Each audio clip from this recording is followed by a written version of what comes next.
Rugby on Off the Ball. With Vodafone, official sponsors of the Irish rugby team. Team of us. Everyone in. Now then, our next guest joins us on the radio if you're listening, and as well as that on Skype, where you'll catch him quite often on OTBAM on all our social channels, 7:45 every weekday morning. Ronan O'Gara, you're there? Hey Joe, yeah, reception is dodgy, but I'm greetings from Cape Town. Well, you're crystal clear, and I must say over the last number of weeks it's been a thrill to see how much better you're getting at actually getting your face in the picture. You've really come on. Move on, please. Come on. You're in South Africa, Cape Town? Yeah, I had a good win against the Bulls in Pretoria at altitude. Brought me back to the scene of a very disappointing venue, second test, Lions 2009, when I disappointed the great Paul O'Connell. But what doesn't kill you makes you stronger. So I went back and kicked the morning of the game, and altitude is something else. Even at 42, Joe, you can still hit a few spirals. So there's plenty of living for us yet. There sure is. Did you walk into the dressing room? Because on YouTube, with the Living with Lions documentary series, there is a really long, it's kind of a 2-minute clip in total. There's about 40 seconds of you sitting in the dressing room after that second test. I presume you cast a wry eye over to your place in the dressing room when you're back in there.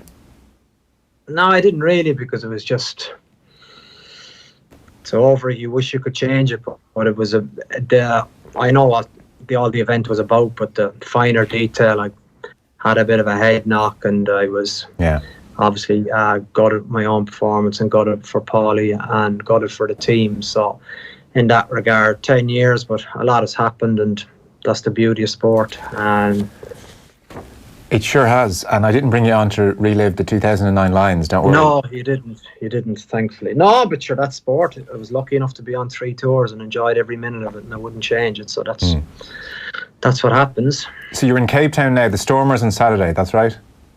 Yeah, in Newlands, an unbelievable stadium, surface. Hopefully people at home can tune in and have a look at it if we get decent conditions, because we played really good ball at the weekend, and I just think the skill levels are really good, and we'd underperformed the week before, and that's what happens in sport. I think when you think you're about to conquer it, you get a good belt, and we got a good belt against the Sharks, and but we got back on track against the Bulls, so that was very pleasing. We need to keep going and go up a gear this weekend. Yeah, I didn't see the Bulls' performance, but by all accounts it was really excellent. It was a brilliant performance. So you have the Stormers this Saturday, and are you kind of holed up in the hotel working very hard, or can you get out and about and get over to Robben Island and see bits and pieces, or what are these weeks like? Tomorrow, it's been great actually, because we'll be away for 17 days in total. So right, you kind of train hard, but then you get a bit of extra time off as well, and obviously staff work hard and players work hard when you're training as well. But the great thing about being in camp at Razor is that there's plenty of time off, and it's quite a jovial environment to be in. So we have good fun, but we also get our detail covered early in the week. And the game, it was a great game. But honestly, it was like we got 5 tries, 2 of them from Mwanga, 3 of them from Sebu Rees, and very little of it has got to do with coaching. It's just individual brilliance. Yeah. I'm sure you're aware, you're in all the media over here. You've been linked heavily with the move to La Rochelle. What's the latest? The latest is decision time now. I've got to weigh up a few options, and that's exactly where I am. Just trying to decide what's best for my career, and some really tough decisions to make. So hopefully in the next 2 weeks I will come to that decision, but there's nothing done. Right. And is La Rochelle your only option in France, or are there other options? No, there's other options. Like? There's 2 or 3 other options. So it's a great position to be in. I think nice to be popular, isn't it? Probably. Yeah, but popular is one thing, but you're good is the other thing. So you just want to make sure that that you're making the right move for A, for you, and B, for your family. So there's a sporting decision at stake, but there's also a family decision at stake, and also can I stay with the Crusaders is another decision I'm making. Well, I was just going to say, yeah, I mean, where does the Crusaders figure in your thinking? Is it definitely a third season there is a very viable option? Yeah, it is. Yeah, it's what does that look like for everybody? I know what it looks like for me, Joe, but what does it look like for Jess and the kids, essentially? Yeah, because France is where they've been based for a huge amount of time, and each year away is tough. And there's options at home as well. So, home is Ireland for those of you that don't know. So it's a big decision, and it's a decision that's taken time. So that suggests Munster have been in touch then as well and said there's a place for you here. Well, I've been talking to Munster ever since I was a player, in fairness to them. Gareth I've known him all my rugby career, 25 years. So I have spoken to Munster, but there is no serious conversation in terms of a coaching position because I don't really want it to go that route at the minute. Okay, so you're holding off on coming home just yet. It'll probably be New Zealand or France. That seems to be your thinking. Yeah, exactly. Right. I think that's best for me, and then if I'm good enough, then I can get a job at home on my terms. Well, exactly, yeah. Any head coach offers in France, or is it all behind the scenes? Yeah. No. That would be the next position I'd be looking at, you know. Oh, right, okay, because the La Rochelle one is being talked about as a backs coach. No, that's inaccurate. Okay, so that'd be a head coach role with John O'Gibbs as director of rugby. Well, obviously John O'Gibbs is there, and he's a director of rugby, but he wants someone to run the rugby program, and that's what I'm speaking to him about. It's tempting. I'm sure it's very tempting. I mean, they're both good offers, and I don't know what the other offers in France are, but I mean, Crusaders is obviously going great, and you really enjoy it, and you're at the cutting edge of some brilliant rugby. And then equally, I'm sure you're getting itchy feet with the view to being a head coach or having a big say in how a team like La Rochelle runs. These are not easy decisions. Yeah, but they're good decisions, and they're not. It's just I think the family aspect is really important too. You know, I think if it was a pure rugby decision, my decision would be quite easy. Mm-hmm. But it's not a pure rugby decision because thankfully I have a good family. Yeah. So these are things you got to weigh up, and as you know, I'm ambitious and I'm take it seriously. But you want to be valued, and you want to have best a chance to make something work wherever you go. So that's what I need to get right. So is that kind of a family meeting, sit around the table, everyone chip in? No, because my wife thinks it is, that a 3-year-old's vote is the same. Sorry, a 5-year-old's vote is the same as my vote. So they're easily manipulated. So it is tough because little people have opinions that they think are as important as yours, and you got to respect that. But that's the beauty of having a discussion. So, but it's exciting, Joe. It's really exciting. That's the most important thing. It's not a decision or something that I'm dreading. No, it's an opportunity. I'm making it, exactly. It's an opportunity, a great opportunity. Yeah, and it's what you make of it after that. Well, of course, yeah. So you reckon next kind of 2 weeks you'll have to give everybody around you an answer and get on with it? Yeah. Crusaders have been very good, you know. I think they've been very patient, and I genuinely can't make up my mind, and I think they appreciate that because things are changing quickly. Are you going back and forth in your own head? Yeah. How will you decide? How will you know for sure? I won't know for sure, I think, but I've got to make a decision and then back my decision. I saw you, I went to sleep last night listening to your voice, if that's not too strange thing to say. I was listening, you were on the 10-14 rugby podcast with Scott Robertson. It was a brilliant chat. Geez, I found myself really liking him and seeing the appeal of working with a guy like that. And it was great fun between you two, and he was slagging just how terrible with technology you were when you first arrived, but was singing your praises and talking about what you brought to the setup, and you seem to have lovely rapport between each other. And I could certainly see you look to me like someone who was really, really learning a lot, enjoying it. Like so many reasons to stay and keep going. Yeah, exactly, and that's the beauty of Scott Robertson. I think there is something very likeable about him. It's hard to think he's my boss because he doesn't treat me like an assistant. He lets me off, and I really find that empowering, in the fact that he trusts me to run the backs, 17 backs, and get them right. And that's, he would never come near a unit meeting because he just trusts that we get that work done, and then that feeds into the team. So yeah, it was. I did that chat months ago, and it only came out now, and it was great because it was with Len Dineen's son. Yeah.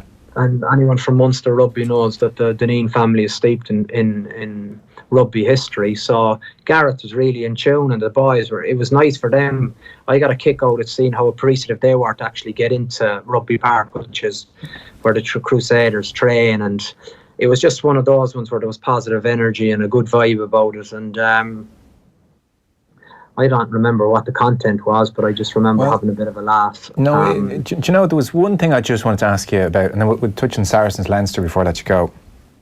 But because I remember you mentioning this to me before, and I didn't fully appreciate what you meant. So Scott Robertson themes the year, themes a given year, comes up with a theme for the year. And in 2017, his theme was Muhammad Ali, Rumble in the Jungle, champion for the first time in 9 years. In 2017, Crusaders hadn't won the title in 9 years. There was a sense they might have been past it, or there were too many All Blacks and you couldn't fight in both fronts. There was a sense Ali was past it. And he themed the year on Ali and kicked it off with, powerful video messages and pictures. And I kind of thought, okay, fine, I get it. What I didn't actually appreciate was just how ingrained the theme is, across the whole season. That is like a daily thing. Almost every meeting it's there. The players start using almost boxing terminology, and the new age, you could scoff and say it's new agey, but you said you'd be blown away. That was your line in the podcast. You said, honestly, you'd be blown away, and last year's one was even better. This is unbelievably powerful stuff.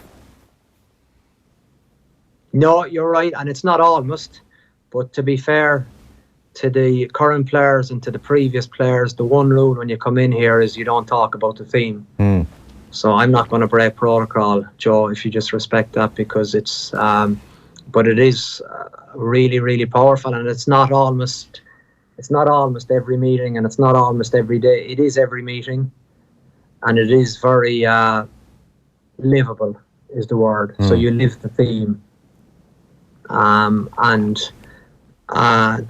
that creates the mindset, that creates the structure, and as a result, as a coach, it kind of makes your platform to deliver messages quite easy, because videos are obviously a big part of it, and they form the kind of motivational side of things. But it's just at the minute it's Razor can talk about it, or spoke about it, but he was the boss.